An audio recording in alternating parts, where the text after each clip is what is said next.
दिखा देता है, पूरा रील दिखा देता है कि आपने यहाँ पर इतने बजे ये गलती किया, इतने बजे इतने लोगों को मारा, इतनों को सताया, इतने इस तरह से आपने गलती किया, वो पूरा रील दिखा देता है। और उसके बाद 42 प्रकार के नर्क हैं। अगर हमने बुरा कर्म किया है तो उसमें बंद कर देता है। अगर हमारे अच्छे कर्म है, हमने पुण्य कर्म किया है, हमने दूसरों को मदद किया है, दूसरों को सब कुछ काम उसको मतलब मदद किया है, उसका सहयोग किया है, और हमने अच्छे धार्मिक काम किए हैं, तो जब पुण्य इकट्ठा हो जाता है तो फिर स्वर्ग में भेज देता है। स्वर्ग में वहां पर कोई दुख तकलीफ नहीं होता है, आनंद के सागर में वहां रहो। लेकिन एक दिन ऐसा होता है जैसे आप 1 करोड़ कमा लो, आप खुशी हो जाओ, आप आए हो दुबई में, अब आप 1 करोड़ कमा लो, बोल दोगे हमारे को बहुत हो गया, अब तो बैठे बैठे खाएंगे, फिर नेपाल चले जाओ, उसी को खर्च करने लग जाओ, उड़ाने लग जाओ और कमाई बंद कर दो, तो एक ना एक दिन खत्म होगा कि नहीं खत्म होगा?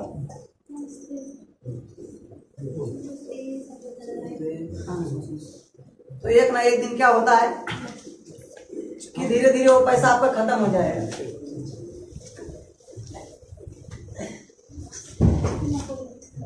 वो जो आप 1 करोड़ कमा करके इकट्ठा करके वहां पर रखे हो, वो धीरे से एक दिन खत्म हो जाएगा, और जब वो खत्म हो जाएगा तब क्या करोगे? फिर आपको कमाने के लिए दुबई आना पड़ेगा, या फिर कोई ना कोई काम करना पड़ेगा कि नहीं करना पड़ेगा? ठीक इसी प्रकार से जब हम आप स्वर्ग में चले जाते हैं, तब जब हमारा आपका कर्म, जब हमारा आपका पुण्य कर्म खत्म हो जाता है, तब फिर यहीं पर जन्म दे दिया जाता है। तो कोई राजा बनकर जन्म लेता है, कोई बड़ा आदमी बनकर के जन्म लेता है। आप देख रहे हो कि जितने बड़े बड़े सेठ हैं अभी वो पाप भी कर रहे हैं। अब बहुत लोग ये कहते हैं कि मैं देखता हूँ कि वो पाप भी करता है, गलत काम भी करता है, बुरा काम भी करता है, फिर भी उसकी तरक्की हो रही है। उसके पिछले जन्म के कर्म, पिछले जन्म में उसने अच्छा किया था, इसलिए उसको इस बार राजा का जन्म मिल गया, इसलिए उसको इस बार शेर साहूकार का जन्म मिल गया। और हमने कोई गंदा कर्म किया था, हमारे कुछ बुरे कर्म रहे, तो हम आप ऐसे कम धन दौलत वाले जगह पर जन्म लिए, ये होता है। तो ऐसे वहां पर सजा मिल जाता है। लेकिन जब महात्मा महापुरुष मिलते हैं तो ये दोनों कर्मों को जला देते हैं। क्या करते हैं? पूरा हिसाब खत्म कर देते हैं। क्या करते हैं? ये क्या करते हैं कि आपके बुरे कर्मों को भी जलाते हैं, और जो अच्छे कर्म होते हैं उसको भी जला देते हैं। आप कहोगे कि ये क्यों? क्योंकि ये बताया गया विधान है कि पाप पुण्य जब दोनों नाशे तब पावे मंकुर बस। जब पाप और पुण्य दोनों खत्म होगा तब आप निज घर वहां जा पाओगे जहां से आपको यहाँ भेजा गया है। फिर आपका जन्म मरण नहीं होगा, फिर आपको जन्म न मरना नहीं पड़ेगा, फिर आपको घोड़ा गधा ऊंट खच्चर बकरी नहीं बनना पड़ेगा। वो नरक से जब छुटकारा मिलता है ना, तब ये 84 लाख प्रकार की योनियां उसमें बंद करती हैं। मैं आपको बता देता हूँ छोटकरी में, 30 लाख प्रकार के पेड़ पौधे हैं, ये जो वनस्पति है ना, वनस्पति 30 लाख प्रकार के, 27 लाख प्रकार के जो बिना माँ बाप के जन्म लेते हैं। जैसे हमारे बालों में जुआ पड़ जाते हैं, है ना, झुमरा पड़ जाते हैं ना हमारे बालों में, खटमल पड़ जाता है, गेहूं में घुन पड़ जाता है, गंदी नाली में कीड़ा पड़ जाता है, शौचालय में कीड़ा पड़ जाता है। ये जो बिना माँ बाप के जन्म लेते हैं 27 लाख प्रकार के, और 23 लाख प्रकार के अंडा से पैदा लेने वाले जीव।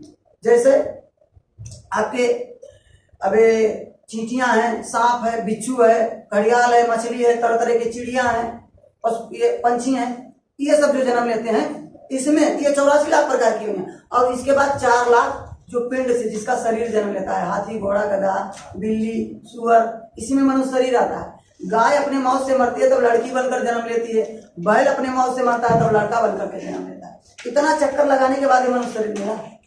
नरकों में गए, कितने कल्प बीत गए, सती त्रेता द्वापर उसी में बीत गए, फिर ये 84 लाख प्रकार की योनियों में हम गए और इससे छुटकारा मिला है, तब ये मनुष्य शरीर मिला है।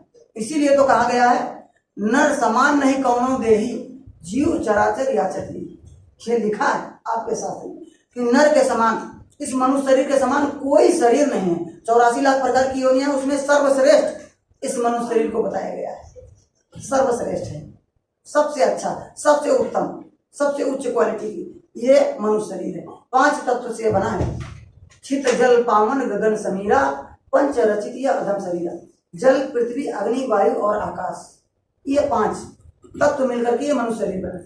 अब देखो जैसे अब वो जो पशु है, पशु में आकाश तत्व नहीं होता है, तो क्या करता है वो अपने कजन जैसे होता है, जैसे जो उसके साथ ही जन्म लिया उसी के साथ वो भोग कर बैठता। लेकिन हमारे मनुष्य में ये बुद्धि और विवेक है कि मेरी ये बहन है, मेरी माँ है, इसमें बुद्धि और विवेक होता है, आकाश तत्व होता है। ऐसे ही किसी में एक तत्व है, किसी में दो तत्व है, किसी में तीन तत्व है, 84 लाख प्रकार की यूनियन है। लेकिन मनुष्य शरीर में पूरे के पूरे 5 तत्व है। इसीलिए ये बुद्धिमान है, सर्वश्रेष्ठ। इसको ज्ञान है कि मुझको क्या करना चाहिए, क्या नहीं करना चाहिए। इसीलिए इसे विचार करके हमको कोई भी क्रियाकलाप करना चाहिए। तो बाबा जी बताते हैं कि इसके समान कोई देह नहीं। जीव, चर और अचर, चर अचर के जीव जितने भी देवी देवता वो सब प्रार्थना करते हैं कि हमको एक बार मनुष्य शरीर मिल जाए। क्यों प्रार्थना करते हैं? क्योंकि इसी में बताया गया इस साधन धाम, इस शरीर के बारे में लिखा है रामायण में। रामायण में सीधा लिखा है साधन धाम मोक्ष का द्वारा और पाई न जिय परलोक समारा। ये साधना का धाम है, मोक्ष का दरवाजा है, ये मोक्ष का दरवाजा है। इसमें अगर हम चाहें तो बैठ करके और मोक्ष प्राप्त कर सकते हैं, अपने जीवात्मा को निज घर पहुंचा सकते हैं, जहां से बार बार जन्म मरण नहीं होगा। वो काम हम कर सकते हैं। इसको ये मनुष्य शरीर को इतनी विशेषता से मिलता है। और ये भी कहा गया कि 184 भरम कर पग में अटके आए और अब की पासा ना पड़ा तो फिर 84 जाए। 84 लाख प्रकार की योनियां भोग करके अभी आए हैं इसमें पग पर, यानी कि रास्ते पर आकर बैठे हैं कि हम निज घर भी जा सकते हैं और फिर वापस उस नरकों में भी जा सकते हैं, वापस हम फिर उस 84 लाख प्रकार की योनियों में भी जा सकते हैं। अब हम आपको फैसला लेना है, हम आपको ये चुनना है कि हम आपको नर्क जाना है या अच्छे रास्ते पर जाना है, अच्छे कामों में जाना है, या हमको निज घर जाना है। अब ये निज घर कैसे जा सकते हैं, हम रास्ते पर कैसे हैं, इसको हम आपको समझने की जरूरत है। बोले बजे गुरुदेव जय गुरुदेव। अब इसको हमको समझने की जरूरत है कि हम अच्छे रास्ते पर कैसे जाएंगे, हम निज घर कैसे जा सकते हैं। इसके लिए गुरु की तलाश करना पड़ता है। गुरु कहते हैं कि राम कृष्ण से को बड़ो तीनों ने गुरु की, तीन लोक के नायका गुरु आगे। राम और कृष्ण से कोई बड़े, उनको भी गुरु करना पड़ा। आ जाइए यहाँ नजदीक में, पास में आकर बैठिए, कोई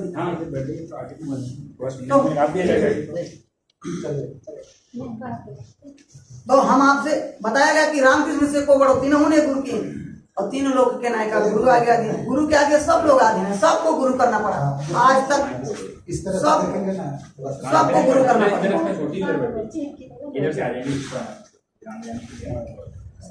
अब गुरु के बारे में भी लिखा है कि गुरुर ब्रह्मा गुरुर विष्णु गुरुर देवो महेश्वराय गुरुर साक्षात पार ब्रह्म तस्मै श्री गुरु।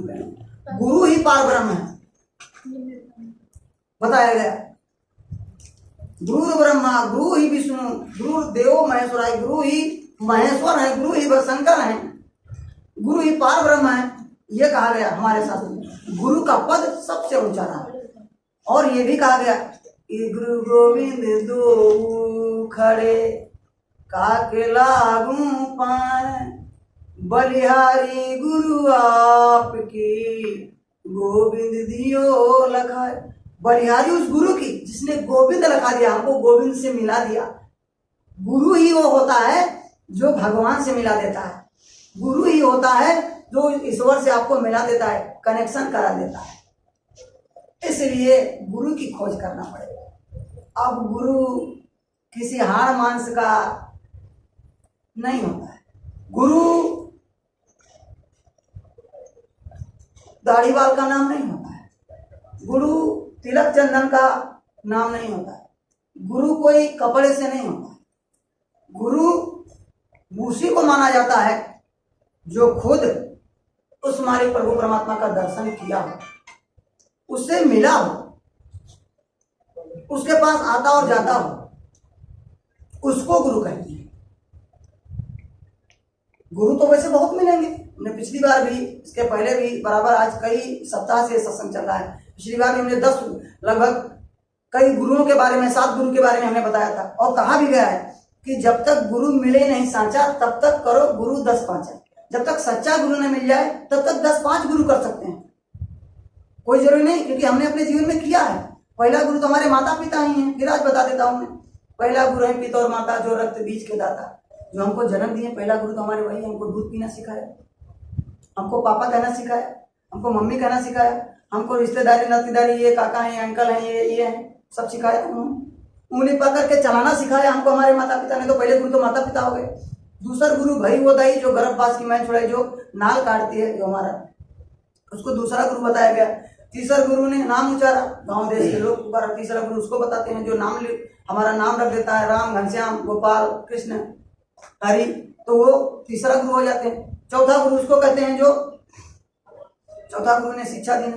अच्छा ढीलो भाषा क्या शिक्षा तो चौथा गुरु उसको बताया गया जो शिक्षा देता है, ABCD पढ़ना सिखा दिया, का सिखा दिया, 1 2 3 सिखा दिया, कोई साइकिल मोटरसाइकिल चलाना सिखा दिया, कोई मोटरसाइकिल बनाना सिखा दिया, कोई आपको घर बनाना सिखा दिया, ये वो भी तो गुरु होते हैं, उनको भी गुरु बताया गया। पांचवा गुरु ने दीक्षा देना, राम कृष्ण का सुमिरन कीना। छठवा गुरु ने सब ब्रह्म थोड़ा, ओमकार से नाता जोड़ा। और छठवा गुरु सत शब्द रखावा, जो सातवां गुरु होता है वो सत शब्द रखाता है और जहां का जीव तहां पहुंचावा। हम लोग जहां से आए वहीं पहुंचा देने वाला जो होता है उसको सतगुरु कहते हैं। वो क्या होता है कि जैसे हम आप अभी आंख बंद किए थे, जो लोग सूर्य में आए थे यहाँ बैठ गए थे, उन्होंने थोड़ी देर के लिए आंख बंद किया, तो आंख जब बंद किया तो अंधेरा हो गया। लेकिन जब गुरु मिल जाते हैं, ऐसे सतगुरु मिल जाते हैं, जब वो तरीका बता देते हैं, तो आंख बंद करने के बाद भी उजियाला हो जाता है। गु है नाम, कहते हैं गु कहिए अंधकार, रू है नाम प्रकाश का। गु के मतलब होता है अंधकार, गुरु का मैं तो बता रहा हूँ। गु के मतलब अंधकार और रू के मतलब प्रकाश। तो जो अंधकार से प्रकाश में ले जाए उसको गुरु कहते हैं। जो हमको अंधकार से प्रकाश की तरफ ले जाए, उज्ज्वले की तरफ ले जाए, उसको गुरु कहते हैं। तो अब आप सब लोग यहाँ जानकार हैं, आप सब लोग यहाँ पर काफी विद्वान हैं और कई गुरुओं से मिले भी होंगे। तो हमारे यहाँ ये बाबा जी बताते हैं कि आप सक्षम सतगुरु का तलाश कर लो। कहीं कहीं ऐसे भी गुरु मिल जाते हैं कि गांव गांव गुरु घूमे चेला मंत्र ले। हमारे वहाँ एक कहावत है कि गांव गांव गुरु घूमे चेला मंत्र ले, स्वर्ग जाओ या नर्क जाओ पर हमें दक्षिणा दो। कभी कभी ऐसे भी गुरु मिलते हैं कि आप कहीं भी जाओ, चाहे स्वर्ग में जाओ चाहे नर्क में जाओ, लेकिन हमको दक्षिणा दे जाओ। ऐसे गुरु अगर मिल गए तो फिर हमारा आपका काम नहीं हो पाएगा, हम आप फंस जाएंगे। भाई वो खुद नहीं, वो केवल दक्षिणा के लिए चक्कर में पड़ा है, तो फिर आपका कहाँ काम कर पाएगा। फिर कहीं